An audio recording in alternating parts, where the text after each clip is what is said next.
सरस्वती जी और उनकी बहू रश्मि के बीच एक दिन बहस छिड़ जाती है।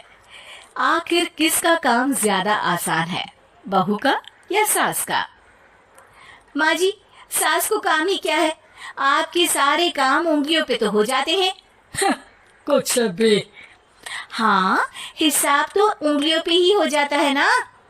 अरे बेटा, ऐसा सिर्फ अभी लगता है। जो मुझे करना पड़ता है ना, वो तुझे करना पड़े तो समझ आएगा कि असली काम का पहाड़ कैसा होता है। ठेले बराबर वजन भी नहीं है आपके काम में, और बात पहाड़ों के वजन की कर रही हैं आप। तू ऐसा करती ही क्या है घर में बेटा, ये तो बता मुझे। मैं थोड़ी ना कुछ करती हूँ, सब जादू से हो रहा है इस घर में। अरे एक दिन मेरा काम करोगी तो समझ आएगा।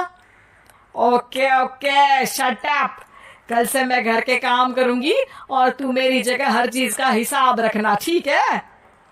ठीक है, ये भी कर लेते हैं। ये सास बहू की डील के बारे में रश्मि के पति अमन को नहीं पता था, और न ही अमन के पिताजी सुरेश जी को। पर गेहूं के साथ साथ जैसे घुन भी पिस जाता है, ये दोनों भी पिसने वाले थे। सुबह अमन उठकर रेडी होता है ऑफिस जाने के लिए, तो पता है उसके कपड़े नहीं निकले हुए हैं। अरे रश्मि, तुमने मेरे कपड़े नहीं निकाले? अपनी माँ से पूछो ना, उन्हीं का काम है ये। अमन अपनी माँ के पास जाता है। अब मेरे कपड़े आज आप देने वाले हो क्या माँ? हाँ, देना तो मुझे ही चाहिए, पर तेरी बहू ने कपड़े धोने ही नहीं डाले, तो कोई भी धुला हुआ कपड़ा नहीं है बेटा। हैं? ऐसा क्यों? कपड़े तो धोने आप ही देते हो ना माँ? अरे बहू ने तुझे बताया नहीं, अब हम अदल बदल गए हैं। मैं अब बहू और तेरी बीवी सास। अमन परेशान हो गया। वो बिना इस्त्री के कपड़े पहनकर ऑफिस चला गया। सरस्वती जी अपने घुटने के दर्द के कारण झुककर घर साफ नहीं कर पा रही थी, और ना ही खाना बनाना याद रख पाई। उधर रश्मि पहले ही दिन घर की चाबी घुमा चुकी थी और 300 रुपए का हिसाब अलग नहीं मिल रहा था।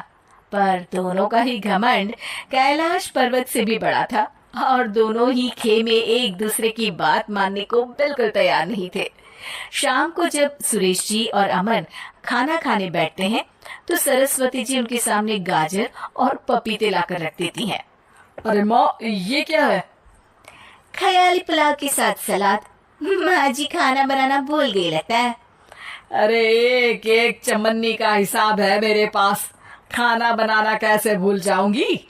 ये तो मैंने पढ़ा था कि फल फ्रूट खाने से सेहत अच्छी रहती है, इसीलिए ये ले, एक फल खा ले। रात को सुरेश जी और अमन अपनी मीटिंग बिठाते हैं अकेले में।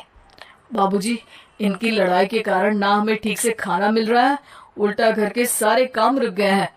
हाँ बेटा, 2 भैंसों की लड़ाई में बेचारे खेत के पौधों का भी नुकसान हो रहा है। पर पापा, क्या बताऊं आपको, मैंने माँ को इस महीने की 2 तारीख को बिजली के बिल के पैसे दिए थे। आज बिल भरने के लिए मांगने गया तो पता चला कि रश्मि उन पैसों से गैस सिलेंडर ले आई। अच्छा, तो सिलेंडर के पैसों का क्या हुआ? सिलेंडर के तो कोई पैसे नहीं थे बाबूजी, हमारे घर पर गैस की पाइपलाइन लगी है ना। बेटा, इन दोनों का कुछ करना पड़ेगा, नहीं तो अपने घमंड के चक्कर में पूरा घर बर्बाद कर डालेंगे ये दोनों। अमन और सुरेश जी काफी सोच विचार के बाद एक निष्कर्ष पर पहुंचते हैं। रात ही को दोनों अपनी पत्नियों की अलमारी से नई साड़ी निकालते हैं, और सुबह जब रश्मि और सरस्वती जी उठते हैं तो देखते हैं कि दोनों पति साड़ी पहनकर चढ़ाव पर सब्जियां काट रहे हैं। अरे ये सब क्या हो रहा है? क्या हो रहा है मतलब? आप दोनों अदल बदल हो सकते हो तो हम क्यों नहीं? अरे क्या मतलब? नहीं नहीं, मेरी भी बचपन से किसी की बहू बनने की इच्छा थी, तो आज से सरस्वती तुम बड़ी बहू, मैं मिडिल बहू और अमन छोटी बहू। अरे लेकिन सब घर पर बैठ जाएंगे तो कमाएगा कौन? ये घर कैसे चलेगा? अब वो तो भैया या बाकी लोग जाने, अब हमने भी अदल बदल कर ही लिया है तो कुछ नहीं हो सकता। रश्मि और सरस्वती जी को समझ में आ जाता है कि उन दोनों की आपस की डील की वजह से इन दोनों को बहुत तकलीफ हो रही है और उनकी ईगो ने दूसरों को कितनी यातनाएं दी है। असल में माँ जी आप सही थी, सास बनना बहुत मुश्किल है। अरे हाँ बेटा, और तू भी, मुझसे तो नहीं हो पाया सब घर के काम, वापस बदल ले क्या? हाँ हाँ बिल्कुल माँ जी, और अब आप दोनों भी बदल लीजिए, कोई आ गया तो आप दोनों को देखकर क्या सोचेगा। अच्छा है, आप दोनों के समझ में ये बात तो आई। मैं फटाक से कपड़े बदल लेता हूँ। अरे रुक जा बेटा, एक फोटो ले लेती हूँ तेरी। मेरी बेटी होती तो तेरे जैसी ही दिखती साड़ी में। और मेरा फोटो नहीं लोगी?